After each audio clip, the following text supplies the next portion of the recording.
Oh, right.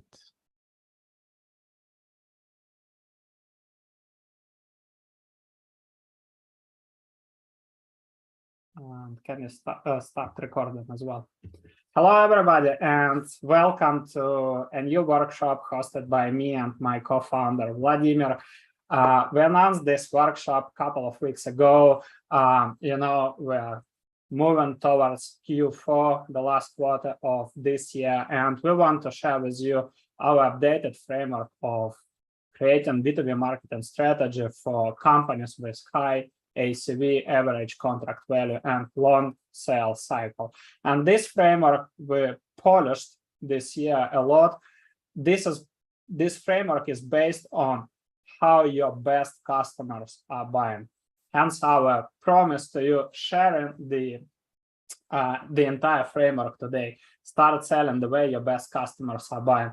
Before we'll dive deeply, let me ask you a question. Where are you guys joining us from? I'm calling from Split, Croatia. Vlad is in Valencia, Spain. Where are you guys from? I don't know, Serbia. Yes, Montreal, Italy, Belgium, Netherlands, India, Germany, India, UK. Wow. India, London, Poland, Latin America. Nice. So probably this is the first time somebody joins us from my side. Sweden, London, Slovenia, and neighbors. Nice to see you guys. Malaga, Vlad's neighbors. Vancouver, Canada. Nice. Happy to hear. Happy to see everybody today. So first of all, let me share with you the answer to the most common question. This workshop will be recorded, so don't worry, we'll send you the slides and the recording after the workshop. Now, the second most important thing I want to share with you, we want to present the entire framework today. Usually during our webinars, we involve you, we give some practical exercises. Today, we definitely involve you, but rather answering really important questions when it comes to developing go-to-market strategy, right? We won't dive deeply into specific elements, but we just want to give you the entire framework. We'll have a dedicated time for Q&A, so make sure to save all of your questions, and at the end of this webinar, you're very welcome to ask your questions live. You can switch on your camera and ask your questions live, or type these questions in the Zoom chat. We are happy to answer all of them. So that's it for the beginning. Let's dive in. A short agenda. Quick question. I'm sorry to interrupt you, Andrei. Somebody mentioned no voice. Can you just let us know if you're hearing us well and seeing Andrei's screen? Please just let us know in the chat. Okay, works for me. It seems fine. Okay, go ahead, please, Andrei. Sorry for the interruption. No worries. So basically, we have 4 points for today.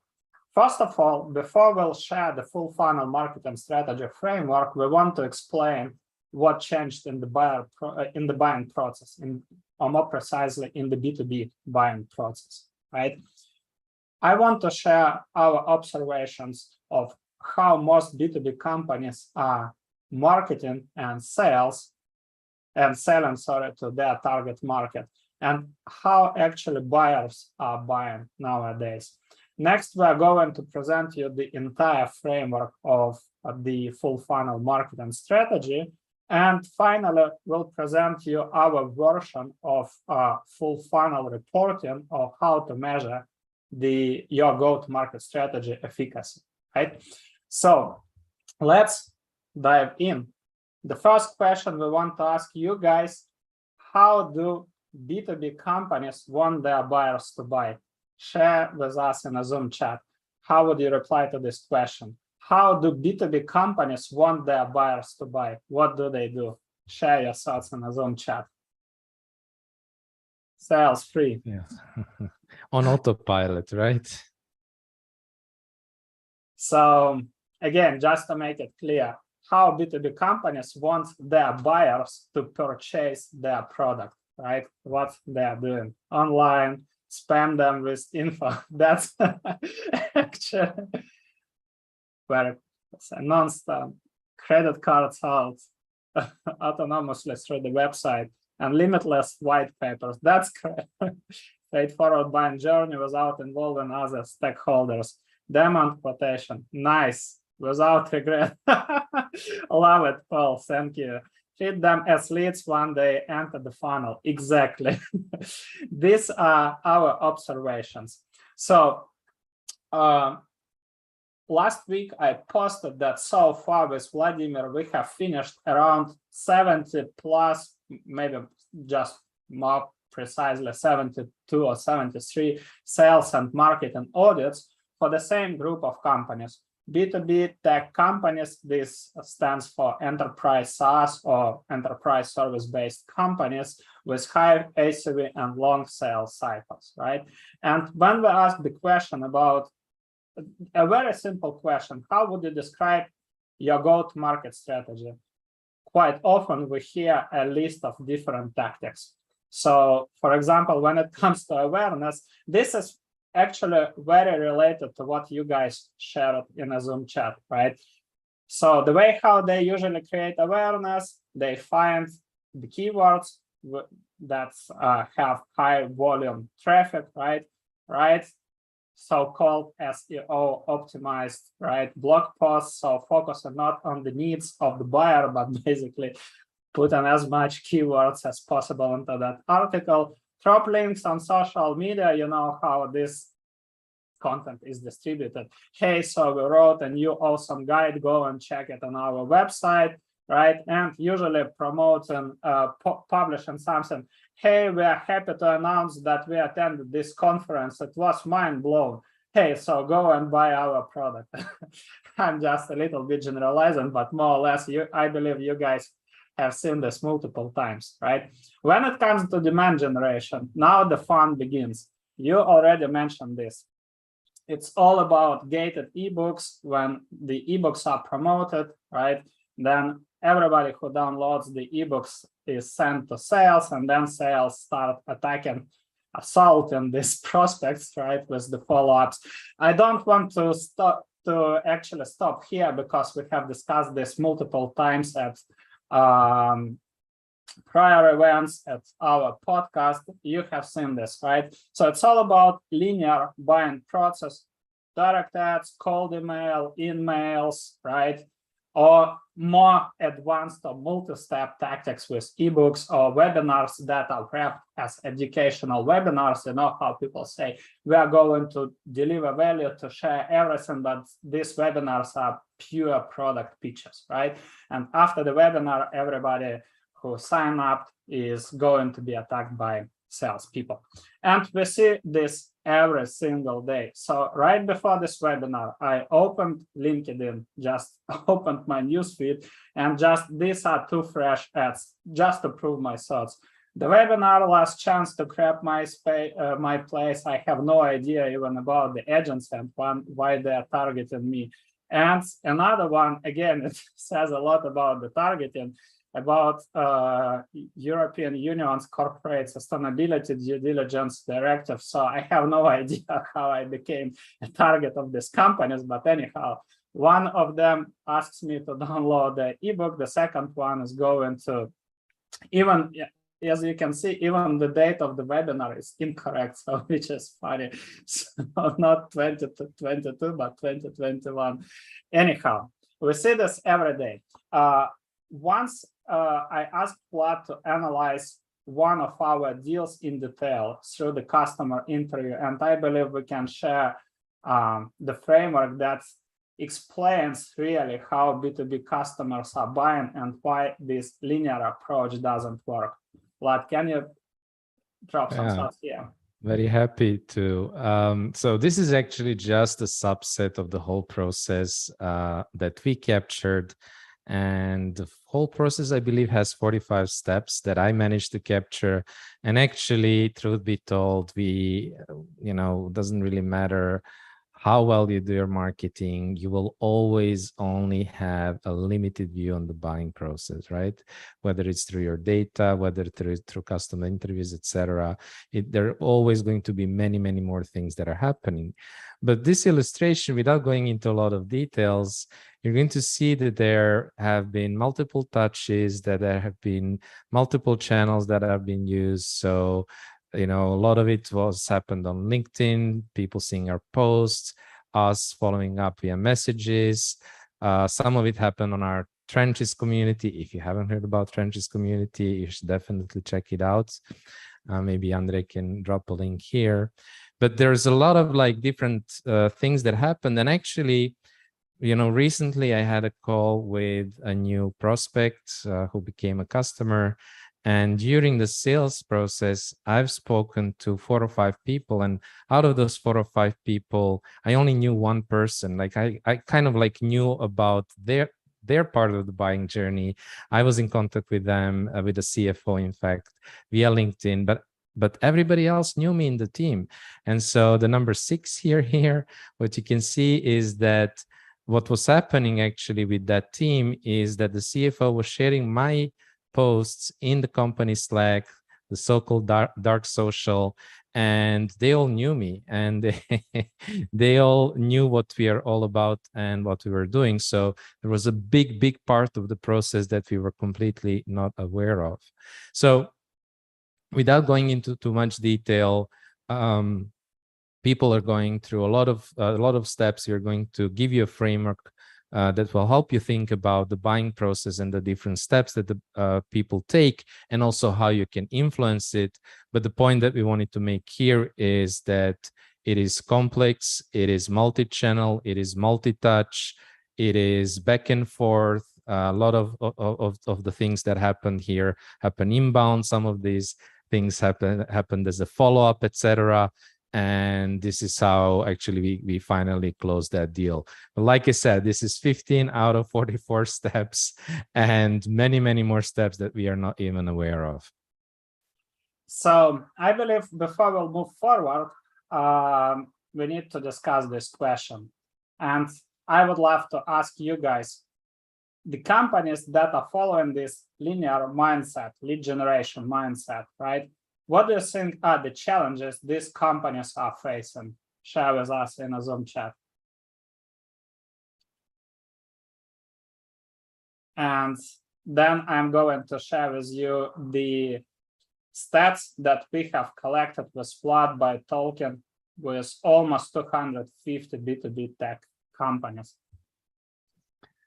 So waste of time, audience fatigue, lack of clear ICP, no product differentiation. Buyers don't want to speak to sales reps, low conversion rate, high cost of acquisition, don't create demand, so every lead is a shit ton of individual effort, ROI pressure, wrong mindset, nice, focusing on leads, not revenue, disappointment, low quality leads. So ready to see the data, right? Here is the research that we have done with Flood when we launched fullfunnel.io. And we spoke almost to 250 B2B tech companies. Some of them we interviewed directly, so had one-to-one chats. Some of them we just emailed with the survey, right? So that was our first market research. And here are the stats. The first one, low response rate to outreach campaigns. So almost every second, not almost, like every second person stated that they do outbound, they do cold outreach, and they have miserable reply rates. Paid acquisition generates low quality leads, exactly what you mentioned. Marketing leads don't convert to sales. Have you guys ever seen this challenge? Type plus in a Zoom chat, marketing leads don't convert into sales opportunities. Have you ever faced this challenge, or no, the companies that are facing this challenge? Type plus in a Zoom chat. I am really curious to see a lot. Plus, yes, I believe, yeah, we have seen. This is exactly the point, right? I was making about ebooks and webinars, etc. Low deal close rate or win rate and long and complex sales cycle, not aligning sales and marketing around revenue. Next one of the challenges, you can't see the full challenges, targeting the relevant decision makers, but the full challenge is targeting the relevant decision makers and generating opportunities with them, which was, this is all about how most B2B companies are doing the, let's say, how they market to their target accounts, right? They try to reach out only to decision makers. They want only to show ads to the decision makers, and they always ignore the buying committee. But unfortunately, the reality, if we are selling, I'm not talking obviously about startups, small organizations, but if you are selling to mid-sized companies, to enterprise, right, you always deal with the buying committee, want it or not, right? And finally, converting more of our audience, which was all about the traffic, to sales opportunities. So it again brings us to the, let's say, content strategy that is based on the keyword volume, not the informational needs of your target audience, right? Having traffic, hiring SEO agency to generate more backlinks and get higher rankings, but this content doesn't generate any opportunities. And just because of these challenges, we coined the term ROI taxes. Vlad actually is in charge of inventing this term, and we are going to present it. Vlad, can you share with us what it stands for? Yeah, essentially what this means is that unless you fix the leaks in your funnel, it's like pouring water in a leaky bucket. And what I want to say with that is that basically you're going to suffer from underperforming campaigns. You're going to suffer from, you know, like all of these things that we mentioned, like low reply rates, low conversion rates, you know, deals that don't, leads who don't really see the difference between you and the competitors, or don't see the value. They don't see, you know, basically there's a lot of objections. There are low close rates. They perceive it as a commodity. All of these things are essentially things. These are the taxes that you're paying. And the reason why they're taxes is because you keep paying them. Every time you try to launch a campaign, you keep paying them, right? And that's just to explain the term. But what we did in this research is we looked at like what is at the root cause. So we weren't just happy to understand like the challenges and what people are experiencing, but we wanted to really go to the root cause, like what is causing those challenges, and how do these root causes or these whatever bottlenecks or leaks in your funnel, whatever you like to call them, how do they relate to these challenges, and what kind of challenges are they causing? And this is what we have listed, that what we have identified. Basically, you know, a generic one size fits all approach, only prospecting the decision makers, a very broad targeting, you know, what is your market? All SaaS companies in North America, you know, things like that. Absence of positioning and value proposition, lack of warm-up programs, lack of nurturing programs, lack of creativity. Essentially, if you take a step back, a lot of these issues that are at the root cause of the ROI taxes are actually missing elements of the go-to-market strategy.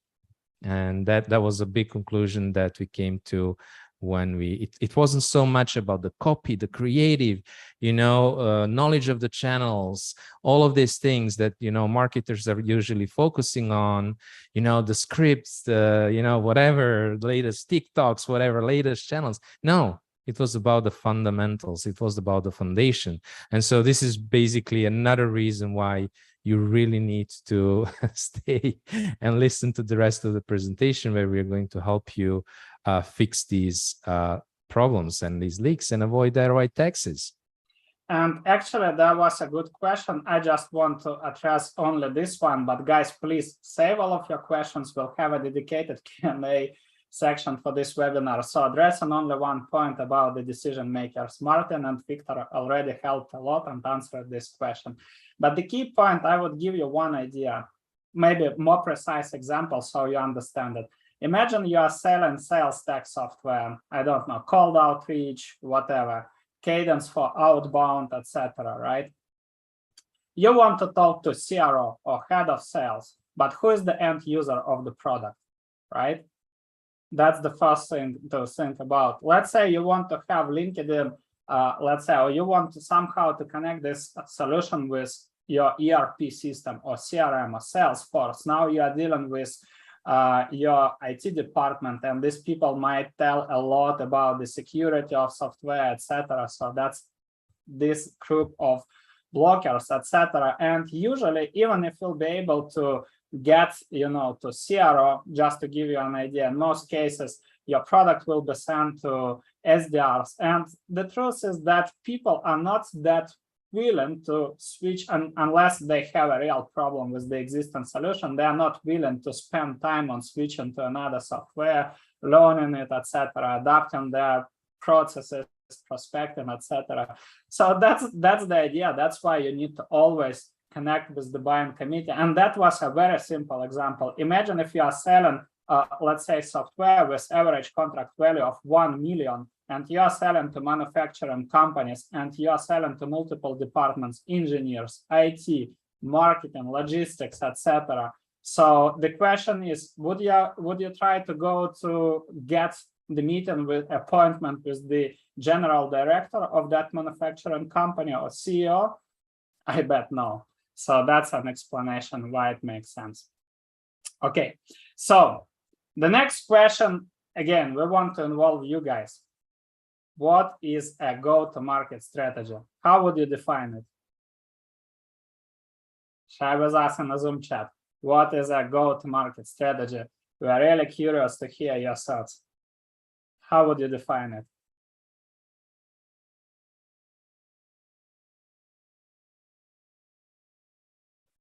Perfect product market fit.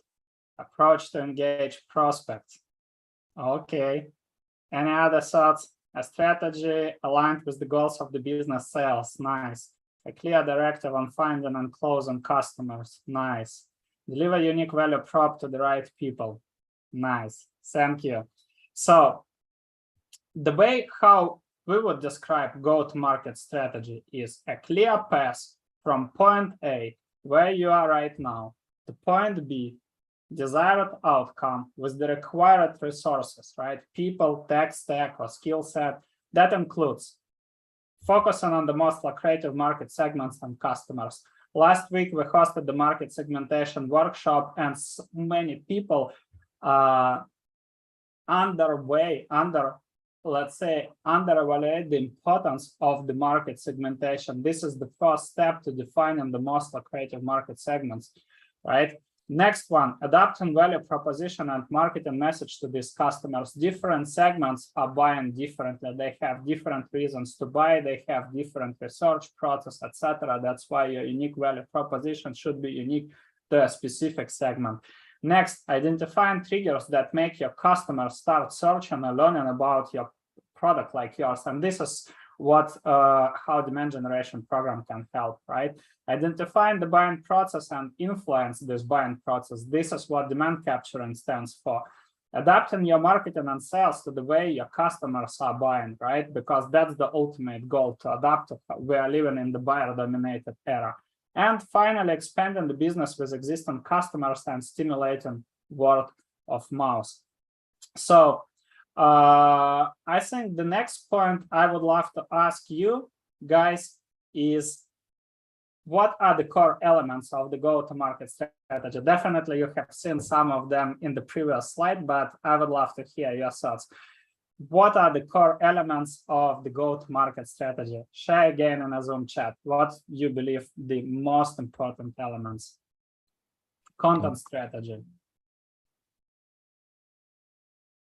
Target audience. Buying persona, ICP, value prop, audience research, personas, problem ICP, ICP connect, functionalities with target audiences, goal strategies, objectives, nice, audience channels, resources, differentiated value prop, clear measurable goals, marketing programs, ICP, performance measurement, understand the market, buying journey, sales content, market segments, channels. I see only one person mentioned market segments, by the way. Branding, touch points, content marketing, market intelligence, market segmentation, and product messaging. Paul was the second one. Value prop, Nice. Price and demand capture and content repositioning and messaging. Very well done. Thanks a lot. So you nailed, I believe, almost all of them.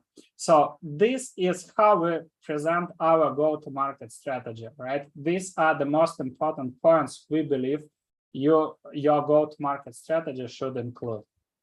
First of all, it's revenue and sales pipeline velocity and analysis forecast. You can't just accept the goals that were set up by your investors. Hey, I want to generate 50 million in annual recurring revenue closer to the end of the year. Okay, but if you are generating 2 million in annual recurring revenue and you raised money, it's not realistic, unfortunately. So it's literally the same if you are going to gym, right? And you can't do 2 push-ups. It's like exactly saying, okay, so at the end of the week, I'm going to make 100 push-ups. I hired the most, let's say, skilled coach. I bought the most expensive, sports suit, etc., but it won't help. So the goals must be realistic, right? Next step is market segmentation. As I said, different segments buy differently. Not all segments were created equal. And just because of this, right, every single segment should have standalone ideal customer profile. Before we define the ideal customer profile, we need to select the segments we need to focus on. And then we run customer and buyer research. This includes interviews with the best customers from a specific segment. These interviews are all about the buying process, who was involved in the buying process, what channels did they use, what is the value they are getting from your product, right? How they see your product different from the competition, and many more. So this is in-depth interview to understand the buying process and the value they are getting, because we use this in full later to develop the buying process and basically recreate our marketing strategy based on how our customers are buying. Based on these customer interviews, right, we create ideal customer profile. It has 5 pillars. It has firmographic data, right? You can look at your best customers and just understand the team size, the target geo markets, etc., right? But then one of the key points that most companies miss, that not all customers are created equal, the same like with the market segments. So the second pillar is account segmentation, right? Inside your ICP, let's say in our case, we have these B2B tech companies, right? Our sweet spot is companies above 200 people, etc., right? Marketing team above 5 people, just to give you an idea. But at the same time, we have smaller B2B tech companies, and in our ABM strategy also gives them another offer, right? So this is where account segmentation helps. Tier 1, you have this specific set of criteria. Tier 2, this specific set of criteria. Tier 3, companies with the lowest revenue potential, this set of criteria. Next, the typical buying committee. We have discussed already why it's so important, right? In the buying committee, we have 4 standard roles: champions, decision makers, blockers, and influencers. Based on your customers and the customer research, you can recreate the typical buying committee structure. So in future, you can market to all these specific roles, right? And the last part would be, of course, account enrichment. Account enrichment stands for these statements: how these customers are buying, what channels they are using, what influences their purchasing decision, right, etc. So these sort of things that you can use to redefine your value proposition and messaging. That's actually our next step, as you can see, value proposition. One of the most important things, I usually know that companies don't do this, is validating their value proposition and positioning. Or let's keep it simple. Let's say their entire marketing message. They create some creative slogans, and if you have attended last week, by the way, guys, who has attended my chat last week with Gaetano Dinardi? We spoke a lot about this. Type plus in a Zoom chat. I'm curious to see who has attended this. We actually discussed the marketing message, and we shared 2 examples. 2 companies providing selling the same product, right? And if you visit one company's website, you immediately understand what this company does, and the second company, you have no clue what this company is doing, right? That's why whenever you work on the marketing message, it makes sense to validate it with your existing customers, but also use products like Winter. We have no affiliation, just to make it clear, to get feedback from your target market, right, about your message. Next step is defining the buying journey, right, and mapping out different activities, what you can do, right, to attract the attention, create awareness, generate demand, capture this demand, etc. Next one is prioritizing these activities with your existing skill set, finding what is missed, and creating marketing plan, right? This includes priority channels, partners, communities, or associations you can collaborate. Finally, you create the final program with the budget and the team. Next, metrics. We have in B2B marketing, we have two-sided, let's say, reporting. The first one is the integrate full funnel reporting that shows the entire marketing performance, right, and is connected to revenue. And the second one is standalone reporting for every campaign you are launching, because you can't measure awareness campaign, let's say thought leadership, the same way you'll be measuring, I don't know, deal expansion campaign, right, with existing clients. Different metrics should be applied to this program. And finally, the team alignment. So everybody in your team, including executive, sales, and client success, should be aligned on that specific program. So what should we go with the next one? Yeah, sure. Be happy to. There was a quick question to answer. I know we promised to answer questions at the end. Shouldn't team alignment come first in the planning? There's several points where you want to align your team. You want to align your team at the beginning on the goals, on the main challenges. And as you go and develop your ICP, you want to align the team on the ICP, you want to align the team on the plan, et cetera, et cetera. So there are several points throughout this process where you want to align your team. And this is kind of a good segue into this. But maybe I would like to hear from you as well, like, where would you start the GTM strategy development? What would be your first step or steps?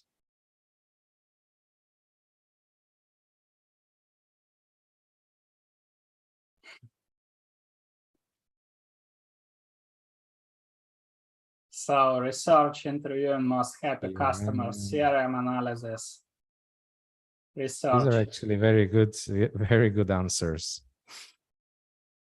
And it also depends if you're building a team, at which stage you are, if you're just building out the marketing function versus if you already have a developed function with different departments. Absolutely. Define your segment. That's a good one. All right.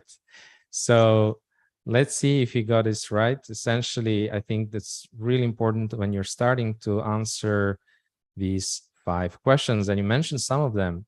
The first one is you want all to be looking in the same in the same directions, right? And what that means, it basically want to align with the executives and with sales on what the success looks like, what the goals are, and what the revenue goal, specifically also revenue goals are, right? So this is the first thing you need to answer. And some people mentioned that.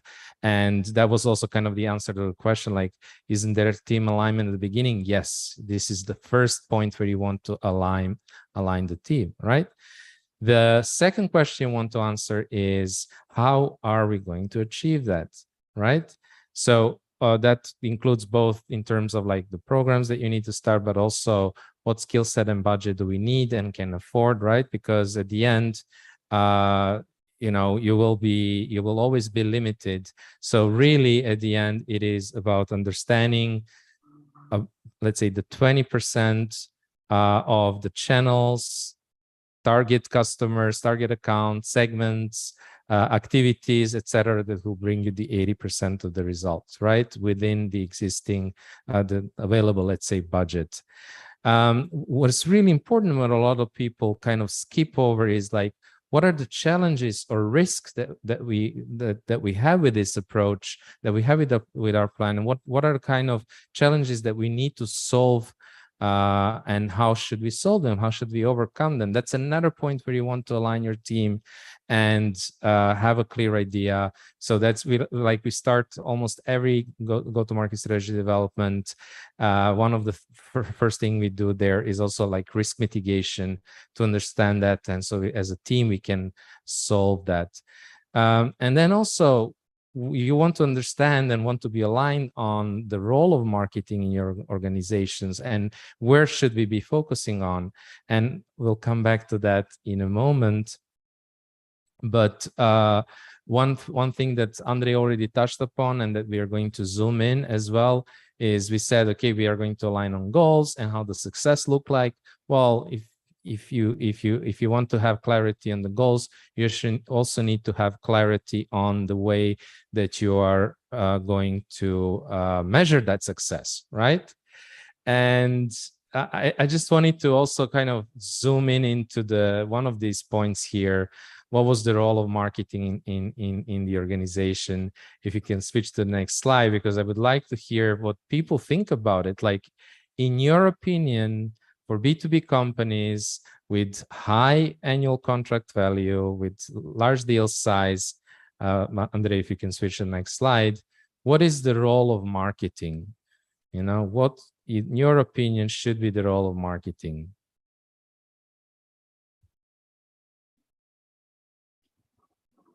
Share with us in the Zoom chat, guys, please. How would you define the role of marketing?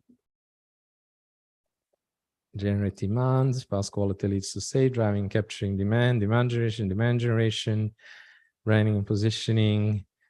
Excellent question, excellent answers. I think creating awareness, generating demand, enablement as well, absolutely. Generate and nurture. You know, shorten the sales cycle. I love it. You know, unfortunately, if you really go to a lot of companies and you see the reality of how marketing is treated and what the role of marketing in fact is very, very often is basically give me more leads, or, you know, do reactive activities, you know, create that slide set, you know, prepare the trade show, basically kind of just do whatever we think at that moment might be relevant, what the execs come up with, or sales, or, you know, make things pretty, right? But you were absolutely right. There is so much that goes into marketing, and we try to illustrate it here with one diagram. As you can see, there is a lot of things that are going on. What do you want to say, Andre? Yeah, if you don't mind, I just wanted to contribute to what you have shared. It's just a short, funny story. I remember the first time I did the workshop in Krakow, so my home city, and lots of people, like lots of marketers from Europe, traveled to Krakow. And then a friend of mine, Pim, who worked for innovation consultant company in Amsterdam, he came with different questions. And then after the workshop, he came back super excited about different initiatives, etc. And a few days later, I followed up, you know, saying, hey, Pim, so how your presentation to your executives went, you know, what was the feedback? And he said, so my CEO told, please don't overcomplicate the things, just generate me more leads. Yeah, don't overcomplicate things, just get me the leads. Exactly. And really, if you want to generate leads for today's modern buyers, the way that people are buying for complex products, you absolutely need to nail all of these things. And we are going to talk more about the KPIs, and some of you mentioned basically marketing source revenue, pipeline velocity, but also you mentioned, I think, win rate and deal close rate, somebody mentioned. So definitely these are the main KPIs. Marketing is a very strategic function. Unfortunately, like I said, in a lot of companies, more of an order taking function, like do whatever we ask you to do, but it actually should be the department that is in charge of the strategic elements that we are discussing here today, such as positioning, messaging, ideal customer profile, all of these things, et cetera, et cetera. And a lot of people mention driving awareness and demand, but also capturing the demand, you know, removing the friction from the funnel, and understanding when and how to pass the leads to sales in the right moment with the right information. that when there actually is an intent, so understanding all of these things and managing and alignment, really aligning everybody in the revenue team around the goals, the target market, the messaging, the actual like orchestration, like what are the different plays and different, you know, activities that we will need to do in order to really enable that buyer and help him or her move quickly through that funnel, right? And I mentioned orchestrating campaigns and what's working and what's not working. So a lot goes into the marketing function, much more than being the arts and crafts department, right? So let's move to another question. So that was the theoretical block, right? The next question is usually over here. I remember this comment on LinkedIn. So, okay, everything makes sense to me, but how to execute go-to-market strategy? So guys, a quick question to you. What are your thoughts? How to execute go-to-market strategy? What should be the next steps? Share with us in a Zoom chat. We're always curious to hear your feedback. Be a multitasker. With as little money as possible, of course. Yeah. What, who, where, how, with as little money as possible. That's why we're here. Nice. Okay. So let's do it one by one. I believe we can start with the buying process, right, Vlad? Yeah, absolutely. So yeah, that's how we started the presentation. And a lot of people are mentioning that throughout in the chat. You want to start marketing and selling the way that your buyers buy. But what does that mean? How do the buyers buy today? And this is what you want to understand specifically for your target market, because different segments, different kind of customers, different buyers have different, go through different steps and follow a different process. So how do you do that? Essentially, you want to understand all the different triggers. And by triggers, I mean, you know, a lot of companies basically treat the market, the buyer journey as if it starts on their website, right? But buyer journey doesn't start on a website. It starts way before. It starts usually with a triggering event. And what is the triggering event and why is that important? Just to very quickly take a step back, like if I'm a marketing director, it doesn't mean that I'm automatically interested in whatever MarTech software that you're trying to sell me, right? And even if I have issues that you can help me solve, doesn't mean that I'm going to buy. Because you know what? We all have issues. We all have, you know, we're all doing the best that we can. So it's usually something that happens in the organization or in the market that is kind of a triggering event that makes these issues or some opportunities a priority, right? So that's actually where the buying journey starts. And actually, if you're thinking about the buying journey, a lot of the stuff happens in that early stage where all of these things are happening and they're trying to understand these issues, trying to understand what are the different things that they can do about it, et cetera, et cetera. We'll share more details in a moment. So your first job here is to understand those triggers and all the different steps that the buyers go through, right? How do you do that? You do that by customer research, by studying the most recent deals, by you know, identifying all the steps that they go through. And for each of these steps, what you want to now ask yourself and ask the customers and ask people who know about the buyers and study is, at each step, what is the information that they are seeking, right? And I'll give you a concrete example. So let's say that I'm that director of marketing and that my CEO got, you know, a really bad feedback during the board meeting, and he came and he said, hey guys, why did we miss the targets again? And now we start analyzing. And so this is like the question that I might have is, okay, where are the bottlenecks? Where are the opportunities in our revenue? How can we, like, let's break it down and try to understand, is it net new accounts, is it existing deals, et cetera, just trying to understand that these are the questions that I will have as a buyer at that stage, right? Then the next question may be, okay, we are underperforming, let's say, in the enterprise segment. So how can we generate more opportunities? That becomes a problem. And in that stage, I will have questions about that, like, how do I generate enterprise opportunities? What are the ways in which I can do this? What are the best practices? What can I expect? How long are the sales cycles, etc.? What is the cost of acquisition? A lot of questions that I will have as I move through the buyer journey. Now, as I come more to the kind of specific solutions, first category, the specific solutions, I will start also having some objections. And by objections, I mean some concerns or doubts about a specific category or about a specific solution, whether it's a good fit, whether this is, worth the investment, about the ROI, all of these things. So what your job is to understand these steps, for each steps to understand the information that they're seeking. That's the second line. Then understand the objections, and also understand at each of these stages who are the members of the buying committee or the different types of buyers, buyer roles, personas, whatever you like to call them, that are involved.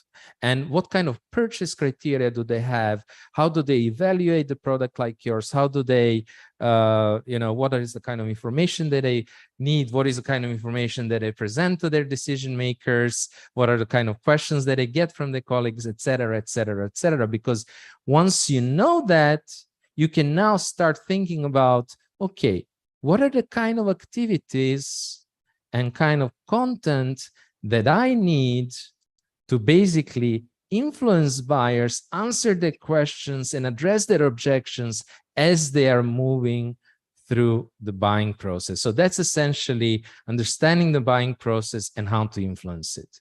And as you can see, the last point here is what activities and content we can use to influence them, right? So the next step is basically aligning marketing and sales process with the buying process. Of course, this is a very simplified version of the buying journey, right? Don't take it, don't assume that this is linear, right? As we said in the beginning, we mentioned this multiple times, the buying journey is not linear. But anyhow, we need to think in terms of how we can influence different buying journey stages, right? And we start mapping out different activities first. This was the last step on our previous slide, right? So it could be, I don't know, webinars, thought leadership, maybe demand gen ads promoting to specific accounts or to specific segment promoting specific content, right? ABM programs, whatever it is. You start from the beginning, you define the trigger, right? So instead of identifying a problem, obviously you pick up one of the demand triggers or the business triggers, right? One of the challenges. And you start mapping out different activities from the last stage, from the last question that we had on the previous slide.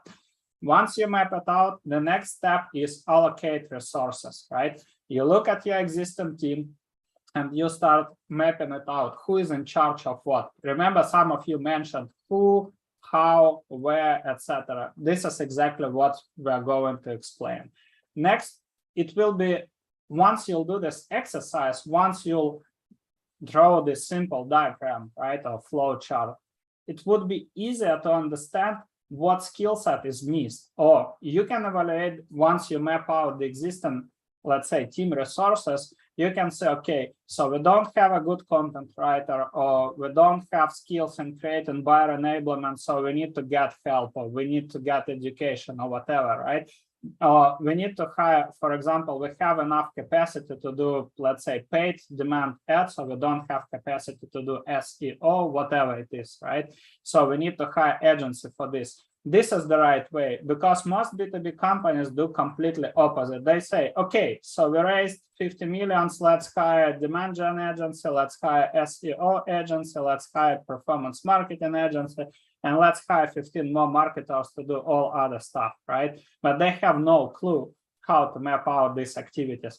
The most important point is that you're going through all the steps of the buying journey, right? From selecting the business or demand triggers, and you recreate the buying process with different activities and map out your resources.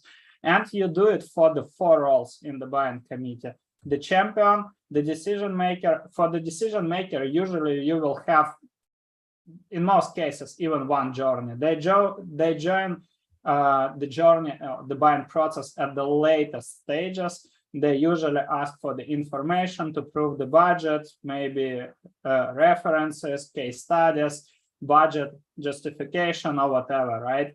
You do the same for the influencers and for the bloggers, and you come up with practical ideas how exactly you can influence it, right? So, and this is what full funnel methodology, our company is called fullfunnel.io. You can see it always on our t-shirts. This is what it stands for, right? So to create a strategy that helps you to influence the buying process from attracted attention to stimulating word of mouth and expanding businesses with existing customers. So Vlad, can you share this full funnel strategy example? Yeah, absolutely. So with this, I just wanted to help you understand the buying process and how to influence it, why you need actually full funnel marketing strategy, why it's not enough to just focus on top of funnel SEO, and why that's not enough to close, well, to generate and close B2B marketing opportunities. So if you go from the top, this is actually mapping the different stages of the full funnel B2B marketing to the stages of the buyer journey. So on the top, you remember I spoke about these triggers. So you're dealing with issues until there is a triggering event and, the bad, review from the board. And then we're starting to understand, like, why is this happening? So this is the awareness stage in which most of the buyers are. Most of them are maybe not even experiencing that trigger event, and those that are, they're starting to understand. And that's actually the role of awareness, is to helping buyers navigate this stage using example activities such as thought leadership, native content on social media, et cetera, et cetera. We'll give more examples in a minute. Then the next step is essentially like just they need to understand, like, what are the different options for me to solve this? And so at this stage, they are evaluating different categories. If I need to generate enterprise opportunities, I might consider demand generation, I might consider ABM, I might consider, running specific events. Like, there's a lot of things that I might do in order to solve my problem. So I'm just going to be evaluating different kind of approaches and specific product and solution categories at that stage. And so this is where the demand generation starts. So you first need to drive demand for the approach and the solution before you drive the demand for your specific product, right? Or a vendor. Because if somebody is not bought into, let's say, account-based marketing strategy, I will never be able to sell him account-based marketing consulting, right? And if they don't want to hire a consultant, well, there is no need for me to say why we are better than other consultants, essentially, right?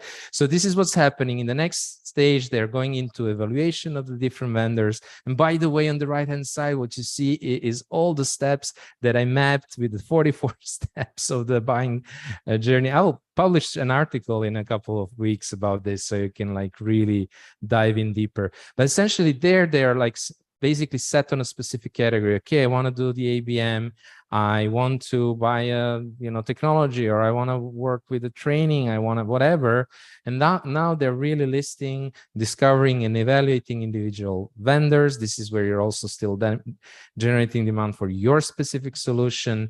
In the next stage, they are basically, you need to capture that demand. They are basically searching, and internally they're driving consensus and approvals. But there's a lot that you can do here. Andre will share with you a couple of things that we like to do, and you can see on the right hand side there are some concrete examples. But actually, that's probably the first sale. The first sale happens at that stage now, but a lot of people stop there. Actually, if you look at the full funnel B2B marketing role doesn't stop there. You have customer success, helping the customer achieve the success, and then turning that success into advocacy, creating case studies, having people available, customers available for reference calls, getting referrals, all these things that you can do. And then, of course, also understanding expansion opportunities, because a lot of big accounts, you usually land and then expand. And if you don't have a strategy for that, you're leaving a lot of money on the table. And that's kind of the full funnel B2B marketing. Yeah, this is a simplified version of full funnel strategy, right? So you can see different stages. The most important idea, again, as we shared with you in the beginning, we are not going to dive deeply into specific activities or tactics. That's not the point, right? The point is to share with you the entire framework. You see 6 core stages: awareness, demand generation, demand capturing, activation, client success, and expansion. They are logical because, like Vlad explained, if people have no idea who you are and what you do, how can you create demand for your product, or how can you capture the demand, right? Even if some people are looking for a solution, in most cases, you will be compared to the well-known vendors in that space or to the cheaper vendors, right? That happens quite often. Next one is activation. Activation is when you identify warm or engaged accounts and start building the relationship with these accounts, basically running account research, identifying the needs of these accounts, and presenting the solution, how your solution might fit their needs, might help to achieve their goals. This is the, let's say, the promise of account-based marketing. Next one is helping clients to get maximum out of your product. We know lots of, especially in enterprise segment, lots of companies sell their product, but then never provide meaningful onboarding and training for the end users. And at the end, they sell annual contract, and they are surprised why this client is not renewing the contract at the end of the year, just because most people don't use the product. And if the client is not satisfied with your product, how can you expect recommendations, case studies, right? How can you expect to upsell the licenses, right? It won't simply happen. So the last point is what we want to share today is how to measure go-to-market strategy efficacy. Your thoughts, guys, share with us, please. How would you measure the efficacy of go-to-market strategy? How to make sure that your strategy performs well, everything that you have planned so far, right? And now you are executing this strategy. How to measure it? Share with us. Revenue, Martin, perfect. Artemis, revenue, nice. Any other thoughts? Aside from revenue, annual recurring revenue, acquisition costs, nice. How much land and expand, deal velocity, ROI, nice. Thank you. Probably some of you have already seen this post on LinkedIn I made. We love to present the full funnel report. Of course, don't keep in mind that you can always tweak it to your own needs. But the key point, and I would explain my thoughts on MQLs if you want, because lots of LinkedIn thought leaders say MQLs make no sense. For us, just to give you an idea, we call MQLs the engaged accounts that pass through the engagement threshold. This is a specific, like, let's say, ABM terminology, right? Let's say visited our consultant page, spent 30 minutes checking our content hub or our case studies, sign up for our webinar, etc. Just to give you an idea. These are not leads, these are not opportunities, these are engaged accounts, but we prefer to call them MQLs, right? And if you look at this report, you can see the marketing source pipeline, you can see the marketing source revenue, the net average contract value, the average contract value, and the sales pipeline velocity. Sales pipeline velocity is one of the most important metrics if you have long sales cycle, because it shows you the revenue trajectory. Let's say if your sales cycle length is 9 months, right? With these activities, with your typical revenue metrics like ACV, like win rate, like number of sales opportunities and sales cycle lengths, sales pipeline velocity shows you how much money will you generate 9 months later, right? So this is one of the most important things. This is the revenue report. At the same time, we have, as I said, standalone reporting for every campaign, and you need to define it. Quite often, even the best initiatives, especially demand generation or awareness initiatives or programs, are shut down just because companies don't give enough time to these programs to get the traction, to generate some results, right? And they won't immediately connect everything to revenue. One of the things I remember I have heard in Trenches community when a community member asked me, so I am going to create a reporting and forecast for the thought leadership program. I want to ask if let's say, can I make a forecast like this? I make 10 posts, I generate 1 sales opportunity. Does it mean if I will make 20 posts, I will generate 2 sales opportunities? Of course, no, right? So that's why it's not linear. We already have discussed this, and you need to have different metrics to set up. For us, it's the number of connections with the target accounts, number of brand mentions, number of media invites, number of direct inbound opportunities, number of sales conversations initiated with the buying committee member, etc. Everything that is related to revenue but is not revenue, right? So these are activities, so-called leading indicators, something that we can do, it's something that we can influence, right, to turn these activities later into the revenue. So that was the last point for today. And quick question for you guys. We have a guided program with Vlad starting October 10th. Who would like to learn the program and the details about this program? Type plus in a Zoom chat. Just curious to see who is interested in learning the details about this guided program. Type plus and let's see. Oh, quite a lot. Quite a lot. So Vlad will share, and after we'll share the program, we can stay for Q&A. You can ask all of your questions. We are going to cover everything. So Vlad, sharing mic with you. Essentially, yeah, we ran a couple of bootcamps this year, and one of the first one we ran was very successful in terms of engagement. Like, people were getting amazing results, but every time we were getting questions about the ICP, about the basically go-to-market strategy, right? And we decided to say, you know what, let us actually make this as actionable as possible, like all the other boot camps, where you actually get the stuff done. And that's why we decided to launch this one. And it's just the right time. A lot of people are planning 2023. So essentially, what is it? It's an 4-week program with 8 live workshops where you work together with us, with Andre and myself, step by step, developing go-to-market strategy using the framework that we shared with you, based on the customer feedback. And actually, at the end, you walk out with a marketing process like Andre shared with you, you know, that you were trying to get the zoom in and all of that.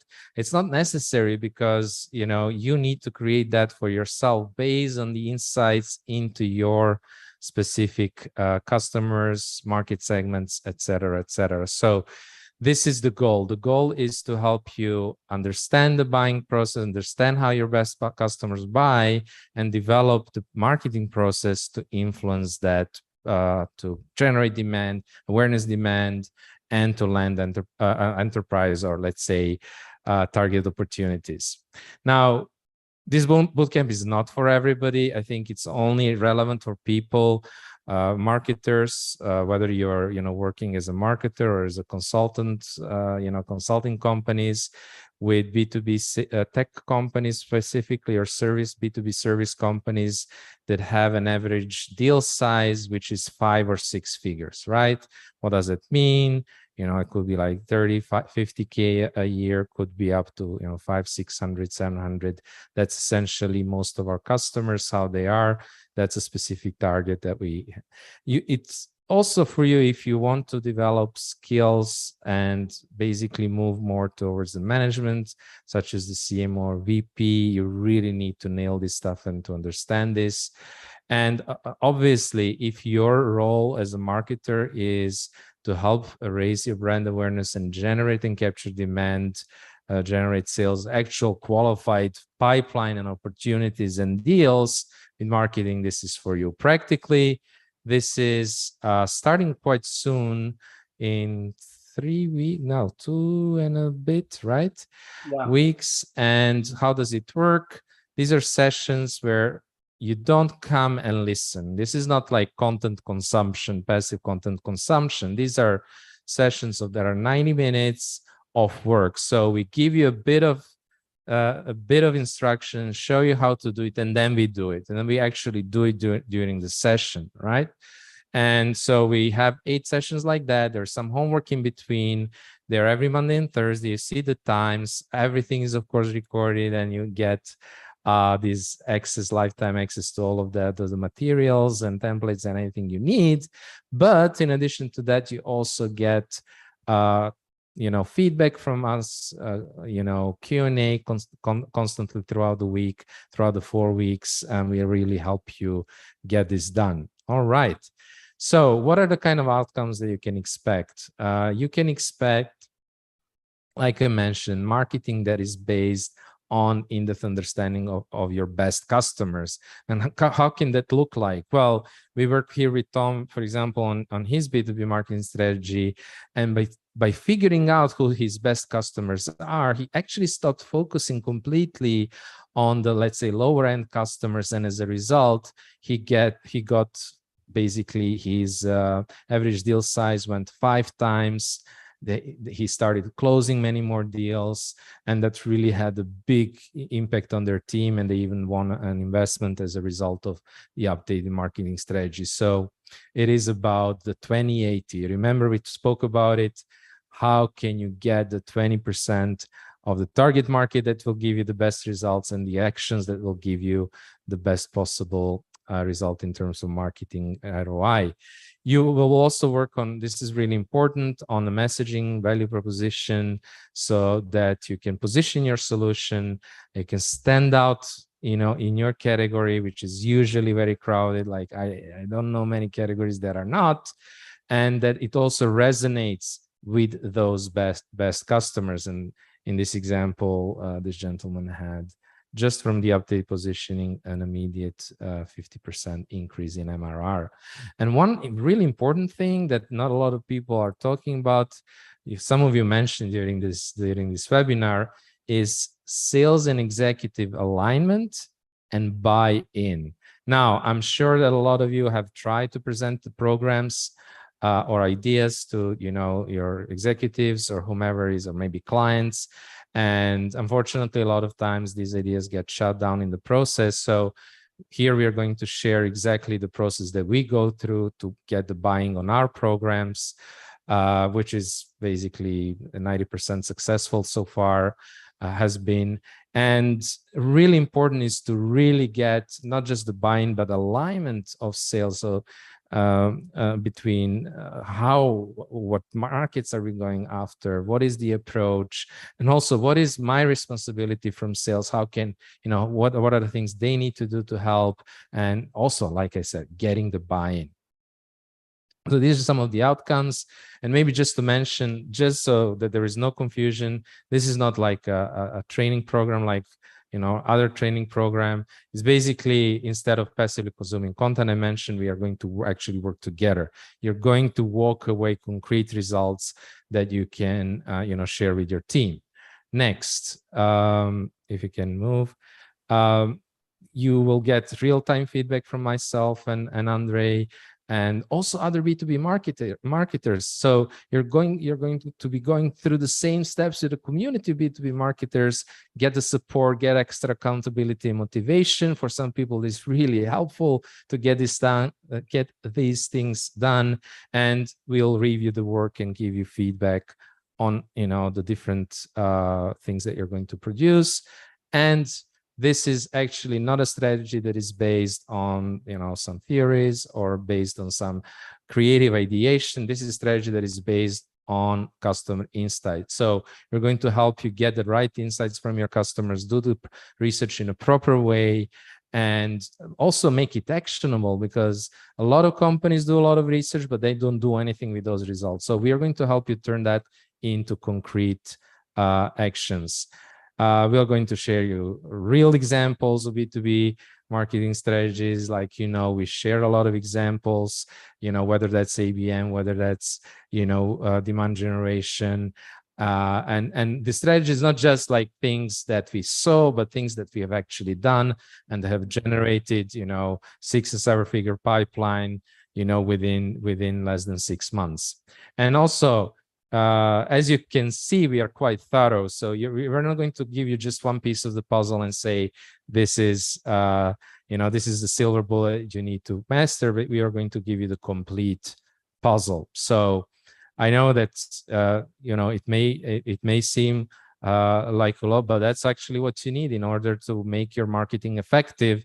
But we are going to make it practical. You're going to walk out with a concrete plan. And so here is where you can get more information. Andre is going to email you the slides and the recording and also information about this bootcamp where you can zoom in and ask us any questions you have about it, but didn't want to, take too much of your time about this. So I think you understand what it is about. Just go check it out. Let us know if this is something interesting for you. And we wanted to also take time to answer your questions. Just to make sure, the last step, because lots of you might ask about the price, I will just jump and show explicitly, right? So we have for one team seat, it's $1,000. If you join with team, it's $2,750. And if you want to get kind of consultant experience with us working on this specific go-to-market strategy, it's $5K, no seat limits, and one-to-one feedback. So the price is much higher than for our on-demand courses, but the program is as well completely different because it's live. You are working with us. You need to prepare. You need to do some analysis beforehand, and you'll actually work. We don't want to share the theory what Vlad shared. Otherwise, you can purchase our on-demand course and go through all the steps yourself, right? This is, imagine if you hired us and you wanted to work with us, that would be very similar approach, right? So the best part for you guys is that how big will the cohort be? It's in US dollars. So how big will the cohort be? So far, we have, if I'm correct, 19 or 18 people who enrolled, right? That's right. That's correct. Yeah, so usually our cohorts are around 40, 45 people, just to make it clear. So the best part for you, and instead of split payments, because you stayed with us, we can share the promo code, which gives you 20% discount. No fake scarcity, whatever.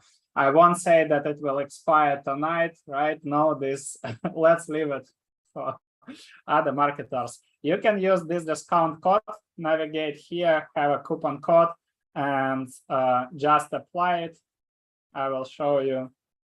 And then you can see discount to $100, and VAT, you need to provide your VAT, it will be removed automatically, right? I mean, you need to provide your VAT ID, and that's it. Or if you're not from the European Union, VAT won't be charged. Yeah. So this is the discount code. I will also email you guys. You can use it and get 20% discount. Again, no fake or scarcity information. If you want to pay via bank transfer, click here for the details. You can send, or let's say you can make a bank transfer in euro or in US dollars, whatever you prefer. And that's it. If you have any questions, feel free to DM me or Vlad on LinkedIn or email us. I'm dropping our email address, and let's dive into the questions. Feel free to ask anything. That's a time for Q&A. Feel free to ask any questions. You're very welcome. Yeah, Yash, go ahead, please.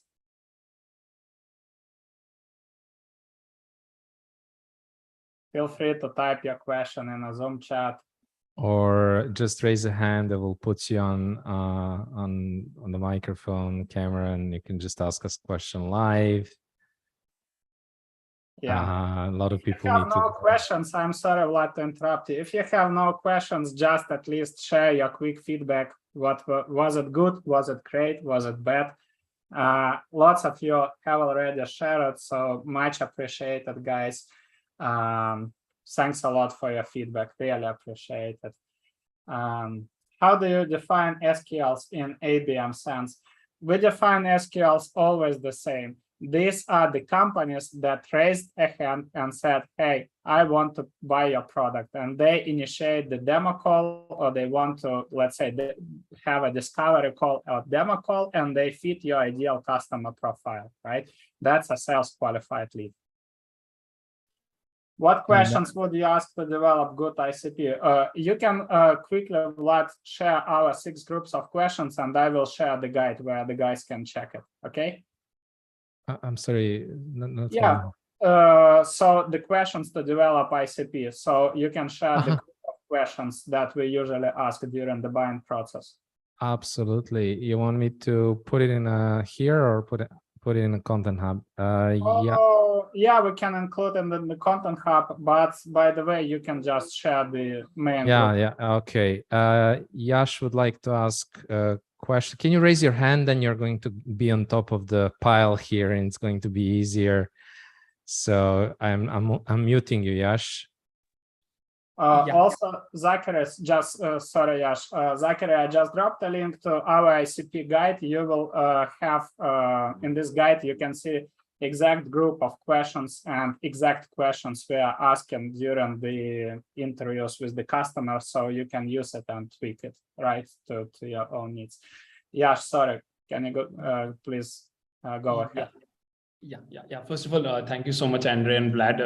It was a really valuable webinar. So learned a lot. And my question is that, like, if you are a fairly new company, if you're a startup, and you want to do customer research, understand what is the buyer journey of your prospective customers, but at this point of time, you do not have customers as such to speak to, would you recommend some other way out to probably do some research on the internet and find these things out? There's different ways in which you can approach this, but to put it very simply, using a tool, for example, like Winter will be the fastest and the easiest way, where you can like create your panel of ideal buyers, and you can then run some surveys and ask them questions. You can simply reach out to people and ask them, basically potential buyers. You can do also kind of like market research, essentially, where you're reaching out to specific buyers from a specific segment and asking them questions, and you will be able to ask them a lot of questions.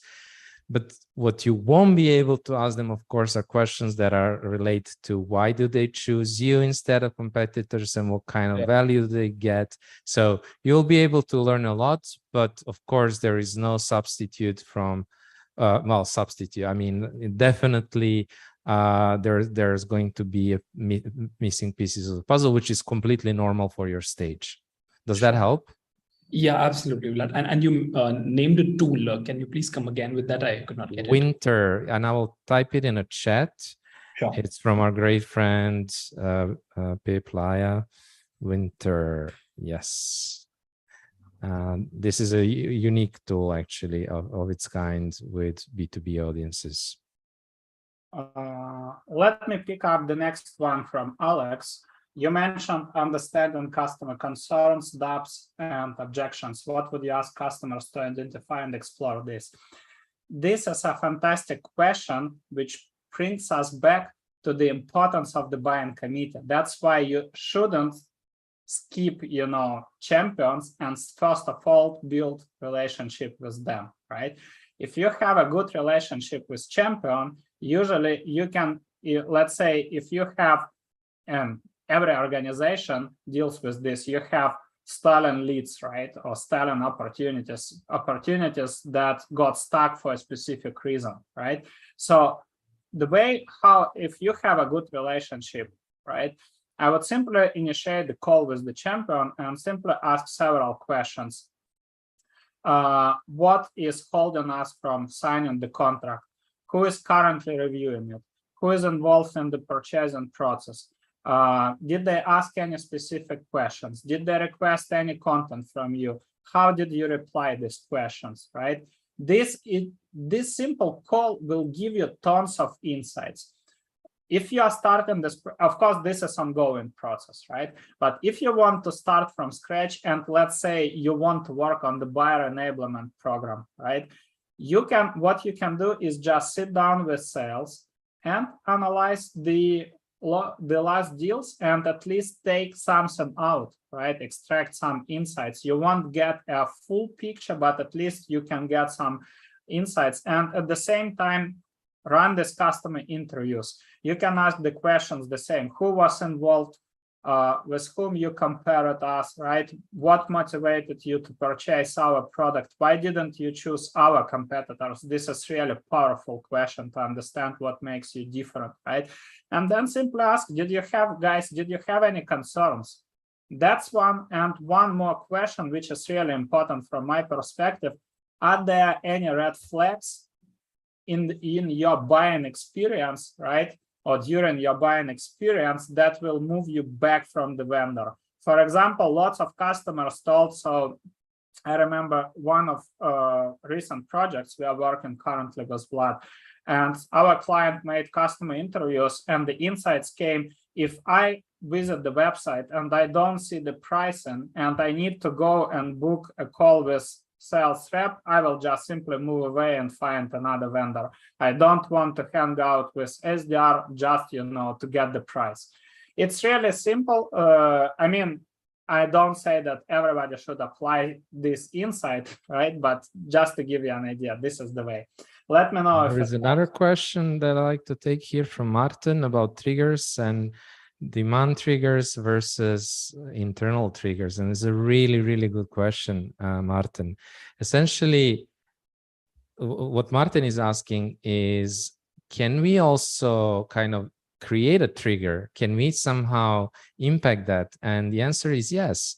Essentially, what is happening is that maybe they go to an event or they listen to a podcast and they hear about your brand. That could be a trigger for them, or they learn, maybe the CEO joins an event or an alumni, and another CEO there shares their story about how they implemented ABM and how that worked for them, right? And so he goes, you know what?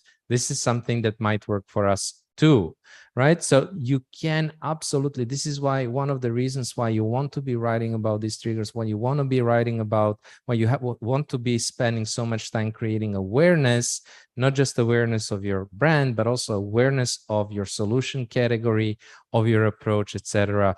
Just because this can help you start this process. Now, this is not a magic bullet, and of course it has to link very clearly to a priority that your buyer has. So there has to be a priority. Maybe they always wanted to go for the enterprise segment. They tried different things. It didn't succeed, and they put it on hold, and they didn't do anything about it because they didn't know how to. And suddenly they hear about this. Oh, maybe we were making these mistakes. We didn't do it like that. So now suddenly this can become priority again, or well, at least they can start the consideration of it. I hope that answered your questions, Martin. Yeah, I mean, it's basically essentially what you say, latent problem, or maybe like shining. I think that Josh Brown says that shining the light on the problems your prospect didn't know they had, right? Or the opportunities that they didn't know existed. Like a lot of it's not just about the problems, it's also about the opportunities. And maybe just to kind of wrap it up around triggers, I think if you're asking about customer research, there's a number of things you can also ask your customers. And I just shared the link previously with these questions. They're there. You can ask them things about what was going on in their business before they started to consider a solution like yours, what challenges they were trying to solve, what goals they were trying to achieve. About challenges, you can ask them why they were difficult, why were the solutions they were using before not enough, what would happen if they didn't do anything, right? What would have been the impact on the business, and let's say the cost of doing nothing. And I've always like to ask, and you're always surprised when you hear really interesting feedback from this question, response to this question. Did something specific happen that triggered your research? So it'll tell you a lot, and then you ask them about something specific, and it's usually when you might get this additional insight that makes all the difference. I would ask, probably I see the last question, but guys, if you have some more, feel free to type in a Zoom chat or raise hand, we'll unmute you. So the question from Victor about what motivated us to start fullfunnel.io, and when did you guys realize that this is it, we are launching full funnel? What motivated you to kick it off? First of all, you need to know our background, right? Before we launched fullfunnel.io, both with Vlad, up to that point, I believe we started at the same time our careers in marketing and sales. I started in sales and spent first 5 years in B2B sales. And after that moment, we had 13 years of experience in that space. And the last years, up to that point, I was working as a fractional CMO for the companies that we are serving right now for already 5 years, right? So with Vlad, we were chatting and meeting. The first time, I believe we met in Valencia, in his hometown. I had a workshop about LinkedIn demand gen, and we met offline. Later, we did like a couple of projects together, and one of the big projects was partnering with IMEC Accelerator in Ghent, when they challenged Vlad to develop a go-to-market, or so-called anti-crisis strategy, right in the middle of the first lockdown, what to do, right, how to deal with this. And Vlad involved me, so we were working with around 50 companies in a very similar way to what we did with this bootcamp, right, with the bootcamp that we shared with you. We got fantastic feedback and fantastic results during that 8 or 9 weeks we worked together with these companies. And then we decided, so if that worked really well, can we validate the need of account-based marketing and demand generation? And this is what full funnel stands for. If you can see, we have 3 core pillars, right? We have a go-to-market strategy. This is the most important pillar. And next, we have awareness, demand generation, demand capture, and ABM, and finally, client success plus expansion, right? These are the core pillars of full funnel marketing. We saw that in our space, first of all, you can find a lot of companies or agencies that focus on startups, on working with low ticket companies like, $5. I mean, we call this Netflix subscription, companies that sell their product like Netflix subscription. And they were served by so-called growth hackers or growth hacking agencies. And these guys were all sharing, obsolete examples from Dropbox. You have Airbnb, you have heard a lot about this. And this is not our skill set. We both came from enterprise world. So nobody was talking about enterprise marketing at that point, right? And lots of companies with whom we are working currently, they tried to hire marketers, but these marketers didn't have the skill set, or they hired the agencies. And again, agencies tried to replicate B2C or, let's say, Netflix subscription-based marketing, right, to enterprise marketing, and it always sucked. So we decided to launch the market research. You saw the results from this research on this webinar today, right?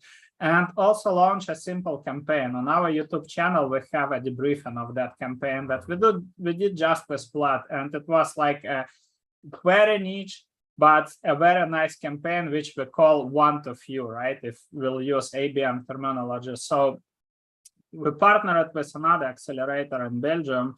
We defined, we asked them to debrief the companies that fit our first version of ICP, that was the draft version of ICP for fullfunnel.io, to select the members of that accelerator and ask about the challenges they are dealing and the goals they want to achieve. And most of these companies shared with us that they have a very good presence and results in Benelux, Belgium, and Netherlands and Luxembourg region, but it was hard to scale outside of that region.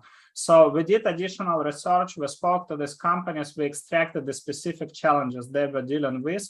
And then we created a very dedicated webinar. We just invited only these companies. If I was correct, 12 accounts, 12 companies attended the webinar, 19 people in total, and we signed 4 contracts from that campaign. So that was the validation for fullfunnel.io, and the things kicked off. Hope it makes sense. Okay, I don't see any other questions. If you'll come up with some questions later, right? Feel free to email us at hello@fullfunnel.io, DM me or Vladimir on LinkedIn. We're always happy to chat and reply all of your questions.